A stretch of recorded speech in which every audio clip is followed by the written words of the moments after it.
तो कैसे हैं आप। स्वागत है आपका मेरे YouTube चैनल में। आज की वीडियो का हमारा यहाँ पे टॉपिक है हिंदी व्याकरण का सर्वनाम। सर्वनाम किसे कहते हैं और सर्वनाम के भेद। तो आज हम यहाँ पे जानेंगे सर्वनाम किसे कहते हैं और सर्वनाम के भेद कितने प्रकार के होते हैं। तो चलिए यहाँ पे शुरू करते हैं। लेकिन शुरू करने से पहले जो यहाँ पे वीडियो को पहली बार देख रहे हैं या चैनल पे नए हैं वो यहाँ पे चैनल को सब्सक्राइब ज़रूर करिए, वीडियो को लाइक करिए और शेयर करें और वीडियो को अंत तक ज़रूर देखिए। तो चलिए यहाँ पे शुरू करते हैं। सर्वनाम किसे कहते हैं। संज्ञा के स्थान पर प्रयुक्त होने वाले शब्द सर्वनाम कहलाते हैं। जैसे मैं, तुम, हम, वे, उसने, आपने आदि। तो ये सब यहाँ पे सर्वनाम के उदाहरण हैं। तो देखो, जब सर्वनाम का प्रयोग संज्ञा के स्थान पर ही होना था तो संज्ञा का ही प्रयोग करते। आखिर सर्वनाम की आवश्यकता क्यों पड़ती है। तो मैं आपको यहाँ पे उदाहरण देके समझाती हूँ। देखो, जैसे यहाँ पे लिखा है मोहन सुबह उठता है, मोहन मुंह धुलता है, मोहन नाश्ता करता है, मोहन स्कूल जाता है, मोहन स्कूल से घर आता है। तो अभी तक मैंने यहाँ पे सर्वनाम का प्रयोग नहीं किया है, अभी तक यहाँ पे संज्ञा का ही प्रयोग हो रहा है। एक ही शब्द यहाँ पे बार बार आ रहा है, यानी कि शब्द यहाँ पे रिपीट हो रहा है, एक ही शब्द। और ये यहाँ पे सही भी नहीं लग रहा है एक ही शब्द का बार बार रिपीट करना। तो इसीलिए यहाँ पे सर्वनाम का प्रयोग किया जाता है। और कैसे किया जाता है मैं आपको ये बताती हूँ। देखो, जैसे मोहन सुबह उठता है, वह मुंह धुलता है, वह नाश्ता करता है और स्कूल जाता है, वो स्कूल से घर आता है। तो वह यहाँ पे वह शब्द आ रहा है, किसके लिए प्रयोग हो रहा है, मोहन के लिए। तो यहाँ पे बार बार मोहन ना बोलकर वह, उसने और ये शब्द यहाँ पे प्रयोग में आ रहे हैं। देखो, जैसे मोहन सुबह उठता है, वह मुंह धुलता है, वह नाश्ता करता है और स्कूल जाता है, वो स्कूल से घर आता है। तो अब यहाँ पे ये वाक्य जो मैंने लिखा ये यहाँ पे सही लग रहा है, ऐसे बोल के सर्वनाम का प्रयोग करके। तो इस प्रकार से यहाँ पे सर्वनाम का प्रयोग हुआ है संज्ञा के स्थान पर। वह और वो यहाँ पे मोहन के लिए प्रयोग हो रहा है। मोहन स्कूल जाता है, वह मुंह धुलता है, वह नाश्ता करता है और स्कूल जाता है।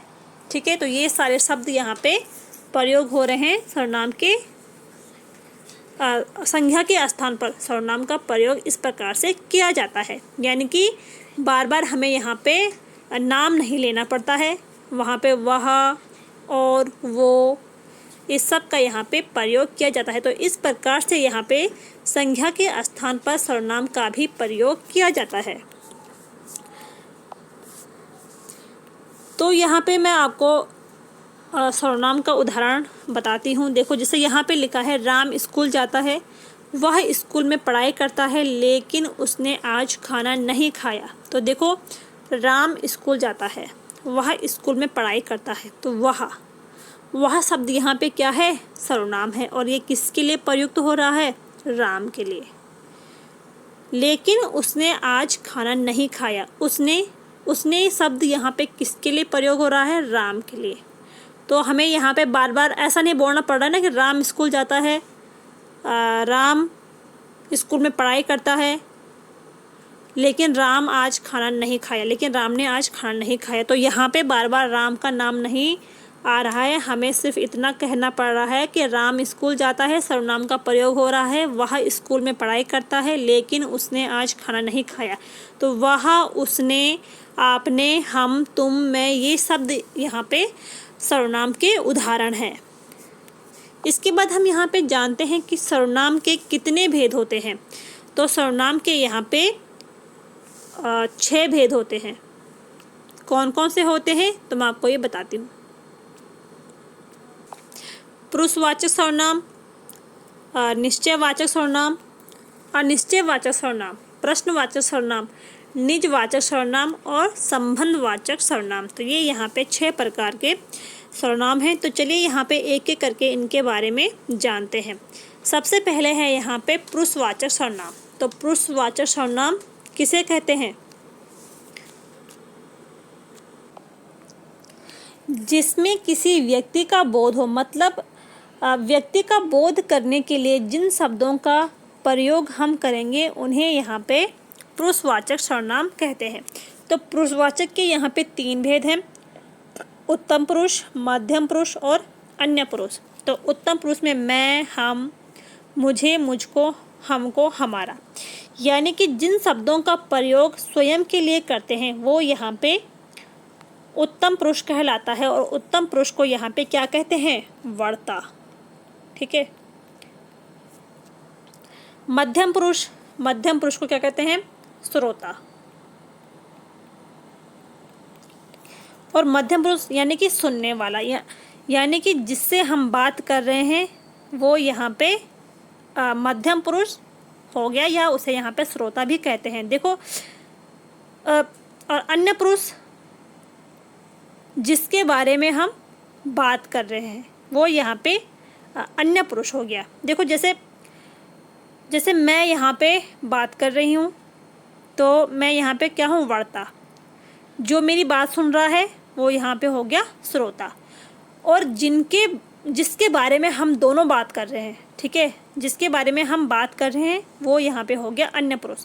यानी कि उत्तम पुरुष जो बोल रहा है, मध्यम पुरुष जो सुनने वाला हो, यानी कि जिससे हम बात कर रहे हैं, और अन्य पुरुष जिसके बारे में हम यहाँ पे बात कर रहे हैं वो यहाँ पे अन्य पुरुष कहलाता है। तो उत्तम पुरुष में मैं, हम, मुझे, मुझको, हमको, हमारा, ये सारे वाक्य आते हैं।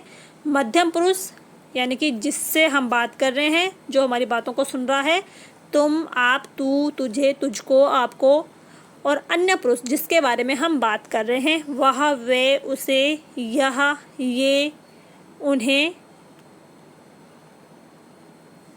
आदि। ठीक है, ये सब यहाँ पे अन्य पुरुष के उदाहरण हैं। देखो, जैसे यहाँ पे लिखा है, मुझे एक दिन उससे मिलने दिल्ली जाना था, लेकिन मैंने आपको कॉल किया तो आपने बताया कि वह वहाँ नहीं रहता। तो देखो, इसमें मैं आपको बताती हूँ कौन कौन से यहाँ पे अन्य प्रथम पुरुष है, उत्तम पुरुष, मध्यम पुरुष और अन्य पुरुष है। देखो, मुझे एक दिन, तो मुझे यहाँ पे मैं अपने लिए प्रयुक्त कर रही हूँ, तो अपने लिए यानी कि यहाँ पे ये उत्तम पुरुष है। एक दिन उससे, यानी कि उससे यहाँ पे क्या है? जिसके बारे में बात हो रही है, तो उससे यहाँ पे अन्य पुरुष है। मिलने दिल्ली जाना था, ठीक है, मुझे एक दिन उससे मिलने दिल्ली जाना था, लेकिन मैंने आपको, तो यहाँ पे आपको क्या है? आपको यहाँ पे मध्यम पुरुष है, कॉल किया और आपने बताया कि वह यहाँ नहीं रहता। और आपने यहाँ पे क्या है? आपने भी यहाँ पे मध्यम पुरुष है।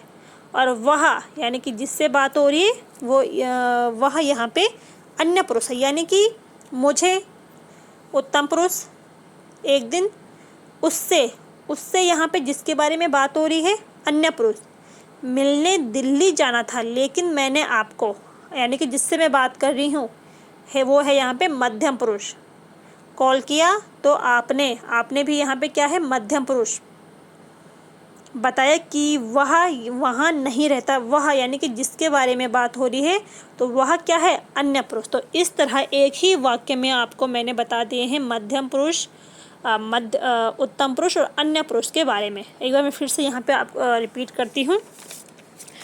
मध्यम पुरुष किसे कहते हैं?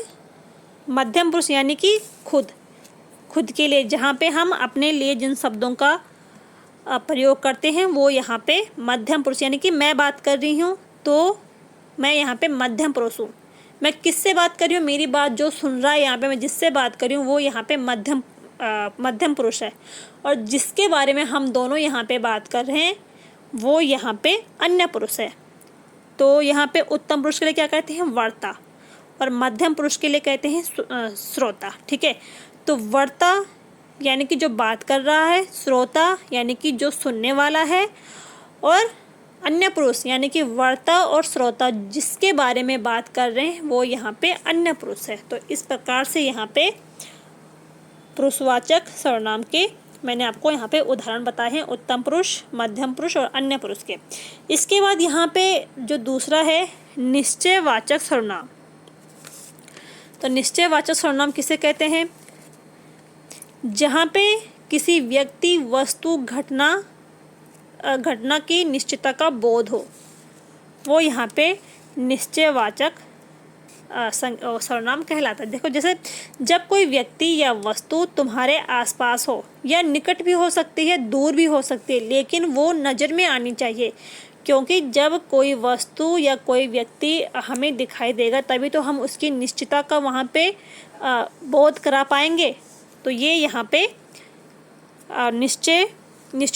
निश्चयवाचक सर्वनाम कहलाता है। देखो, जैसे वह खाना खा रहा है, ठीक है, तो हमारे सामने कोई बैठ के खाना, तभी तो हम बोल रहे हैं ना कि वह खाना खा रहा है, हमें दिखाई दे रहा है ना कि वो खाना खा रहा है, हमें इस बात का निश्चय कर लिया है कि वो यहाँ पे खाना खा रहा है। यह मेरी किताब है, यानी कि जो आपके पास में बुक रखी है, मेरे पास में मेरी बुक है, तभी तो मेरे को दिखाई दे रही है, मैं तभी तो बोल रही हूँ ना कि यह मेरी ही किताब है। वह मेरा भाई है, क्योंकि भाई हमको दिखाई दे रहा है, थोड़ी दूर में बैठा होगा तो दूर के लिए वह, पास के लिए यह, ठीक है, तो वह मेरा भाई है। इस बात का हमने यहाँ पे निश्चय किया है कि यह मेरा भाई है, क्योंकि हमने मतलब देख लिया है, हमारी नज़रों के सामने है, दिखाई दे रहा है, तो हमने यहाँ पे निश्चय कर लिया है कि ये हमारा ही भाई है। ये उनकी घड़ी है, किनकी घड़ी? जो वहाँ बैठे हैं वो उनकी घड़ी है, यानी कि हमको कोई वस्तु हो या व्यक्ति हो, वो हमको यहाँ पे दिखाई देनी चाहिए, हमारी नज़र के सामने होना चाहिए, तभी तो हम इस बात का निश्चय कर पाएंगे कि ये घड़ी किसकी है, ये किताब मेरी है, या वह खाना खा रहा है। तो इस प्रकार जहाँ पे निश्चितता का बोध हो, वो यहाँ पे निश्चयवाचक सर्वनाम कहलाता है। इसके बाद अनिश्चयवाचक सर्वनाम, जहाँ पे अनिश्चितता का बोध हो, अर्थात निश्चित वस्तु का बोध नहीं है, वहाँ पे अनिश्चय सर्वनाम कहलाता है। देखो, जैसे यहाँ पे लिखा है खाने में कुछ गिर गया है, तो कुछ यानी कि क्या गिरा है पता ही नहीं है, खाने में क्या गिरा है हमें अभी इसके बारे में पता ही नहीं है, निश्चय नहीं है कि क्या गिरा है, तो ये यहाँ पे अनिश्चयवाचक सर्वनाम का उदाहरण है। घर में कोई आया है, घर में कोई आया है, कौन आया है ये नहीं पता, लेकिन कोई आया है पर पता नहीं है कि कौन आया है, यानी कि यहाँ पे निश्चितता नहीं है। इसी प्रकार से ये यहाँ पे अनिश्चयवाचक का उदाहरण हो गया। मेरे पीछे कोई आ रहा है, तो पीछे कोई आ रहा है, कौन आ रहा है ये नहीं पता, तो ये सारे यहाँ पे अनिश्चयवाचक सर्वनाम के उदाहरण हैं। प्रश्नवाचक, अगला है यहाँ पे प्रश्नवाचक। तो प्रश्नवाचक, प्रश्न करने के लिए प्रयुक्त होने वाले सर्वनाम शब्दों का प्रयोग हो, वो वहाँ पे प्रश्नवाचक कहलाता है। जैसे मतलब जिससे हम मतलब क्वेश्चन करें, प्रश्न पूछे, जैसे उसका नाम क्या है, तो क्या है हम यहाँ पे पूछ रहे हैं ना, ये क्वेश्चन है, इसीलिए यहाँ पे मतलब किसी से प्रश्न कर रहे हैं। उसके भाई कौन थे, वह कौन था, वह क्या कर रहा है, तो ये सारे यहाँ पे प्रश्नवाचक के उदाहरण हैं। इसके बाद अगला है यहाँ पे निजवाचक सर्वनाम। तो निजवाचक वे शब्द जो स्वयं के लिए यहाँ पे प्रयोग हो, जैसे अपना, आपने, आप, खुद, स्वयं, तो ये सब यहाँ पे अपने लिए प्रयोग हो रहे हैं। जैसे मैं अपना काम कर लूँगी, तो यानी कि जिसमें हम स्वयं के लिए शब्दों का प्रयोग करते हैं, मैं अपना काम कर लूँगी, अपना, ठीक है, तो यहाँ पे जो अपना शब्द है ये यहाँ पे खुद के लिए प्रयोग हो रहा है, तो ये यहाँ पे निजवाचक सर्वनाम उदाहरण है। मुझे वहाँ स्वयं जाना चाहिए था, तो स्वयं खुद के लिए, मैं अपनी गाड़ी में जाऊँगा, तो ये सब यहाँ पे निजवाचक सर्वनाम के उदाहरण है।